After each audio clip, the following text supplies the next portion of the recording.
on to our team that's still playing the Washington Nationals, whose season is about just a quarter over. They are surging there off a 6-2 road trip. They've won 9 of 11 games. Bryce Harper's been knocking the cover off the ball. Chelsea, I'll start with you. Just your observations from the first quarter of the season for this team. Well, I think kind of the thing that really stands out is how they turned it around despite sort of imperfection. You know, this turnaround came, you can credit that game where Uggla hit the walk-off. Everything's been different since. But it also hasn't been different. I mean, they haven't gotten everyone back from injuries. They've had pitchers go down with injuries. The bullpen's still been shaky, and yet they've rattled these wins off. And so I think that that's pretty telling that maybe they do have the kind of depth, you know, in the lineup and the rotation that we thought they did. And, you know, the bullpen needs to get shored up. But just the way that their confidence turned and that they kind of kept with it and have turned it around despite the fact that not everything's gone their way, I think is pretty telling about kind of the makeup of a team that people were really questioning early on.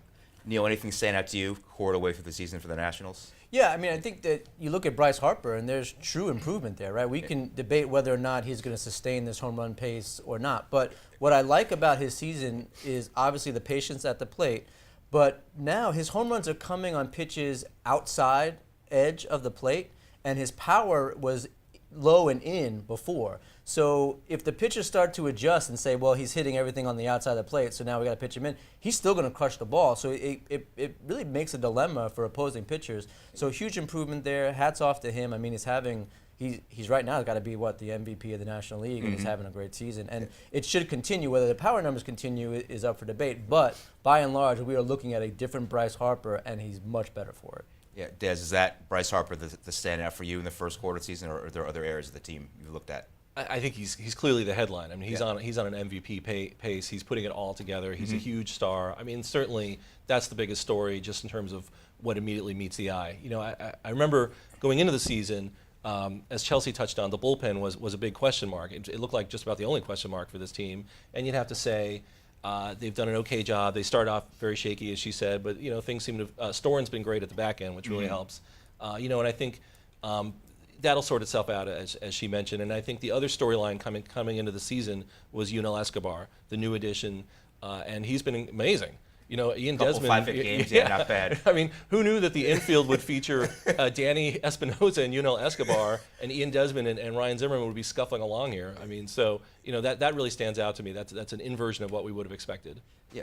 Chelsea, James Wagner wrote a story the other day about Steven Strasburg's last start and how that's promising for him. What do you see from him going forward? Is he starting to turn that corner, getting back to the pitcher that we've seen in previous seasons? I think it's going to be a process. You know, whatever was ailing him seems to have really kind of thrown him off, and the mental effect of that isn't to be kind of dismissed. I mean, any pitcher, Steven Strasburg, gets a reputation for being a little more fragile in that way, but any pitcher, when your mechanics are off, it's going to really mess with you when you don't see those results. So I think with the way he started throwing fast, I mean, he threw, I think, 2/3 fastballs the other day, threw them into strike zone, did all the things, kind of simplified it, kind of to get the trust back in his stuff.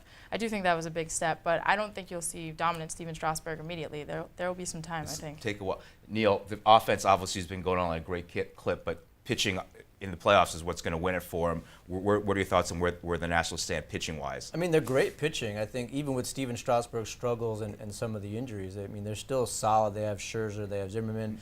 And, you know, Strasburg, for whatever reason, is not really relying on that changeup, which was the best in baseball last year. His curveball has no break, so it's pretty much just an 80-mile-an-hour meatball down the middle of the plate. But that has time for him to get back in the swing, right? I mean, if his changeup is half as good as it was last year, that's still one of the most dominant pitches in baseball. So I think as far as the playoffs are concerned, they're going to be fine. Strasburg talked about his dominance, but now not even the best starter on his team. Is that something that's a little bit alarming or surprising to you? It's a little surprising. I think the struggles of him and to a certain degree Gio Gonzalez. I mean, the rotation hasn't been quite as lights out as we would have thought it was going to be. And obviously the Nats were justified in making Max Scherzer the opening day starter because he's been great.